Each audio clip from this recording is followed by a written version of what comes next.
নমস্কাৰ। অসমৰ বতাহত এতিয়া এয়াৰ কোৱালিটি ইণ্ডেক্স কোনেও চাবলৈ নাই যোৱা। কাৰণ শদিয়াৰ পৰা ধুবুৰীলৈকে এতিয়া কেৱল মাত্ৰ নিৰ্বাচনী বতাহ।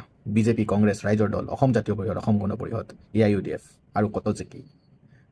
যোৱা দুদিন আগতে নিয়মীয়া বাৰ্তাত লিখিছিলোঁ যে বিজেপিৰ যি শক্তিশালী ৰণকৌশল আৰু বিৰোধীৰ মাজত যি এতিয়াও মিত্ৰতা হওঁ নহওঁ অৱস্থাত আছে বা হ'লেও মানে নামমাত্ৰ আছে, সেই যে মিত্ৰতা পৰৱৰ্তী সময়ত থাকিবনে নাই সেয়া কৌটিটকীয়া প্ৰশ্ন।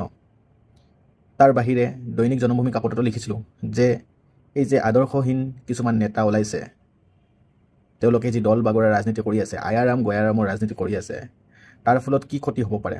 তাত মই লিখিছিলোঁ দৈনিক জনমভূমিত যে দল বাগৰাৰ ৰাজনীতিৰ ফলত আটাইতকৈ বেছি ক্ষতিগ্ৰস্ত হৈছে যদি আমি সৰ্বসাধাৰণ জনতা, যোনে ভোট দিবলৈ যাওঁ, কাৰণ আমি বহুতো বিশ্বাস লৈ তেওঁলোকক ভোট দিওঁ।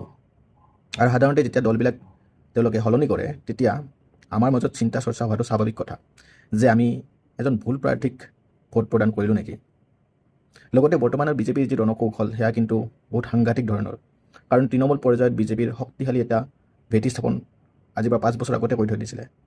এই ক্ষেত্ৰত আটাইতকৈ চাবলগীয়া বিষয় এইটোৱে যে বিৰোধীৰ মাজত অখিল গগৈ ডাঙৰীয়া, লুৰিণজ্যোতি গগৈ ডাঙৰীয়া আৰু গৌৰৱ গগৈ ডাঙৰীয়া, তিনি গগৈ কেনেধৰণৰ নিৰ্বাচনী প্ৰতিবেদন আগবঢ়াব বা কেনেধৰণৰ নিৰ্বাচনী ৰণকৌশল আগবঢ়াব সেয়া ডাঙৰ কথা। আৰু আপোনালোকে যদি পঢ়িব বিচাৰে মোৰ এই আৰ্টিকেল দুটা নিয়মীয়া বাৰ্তাত যোৱা 25 তাৰিখৰ সংখ্যাত পাব, আৰু দৈনিক জনভূমিৰ 25 তাৰিখ সংখ্যাত, মানে একেদিনে দুটাকৈ আৰ্টিকেল ওলাইছিলে। চাবচোন, পঢ়ি চাব, কেনেকুৱা লাগে জনাব।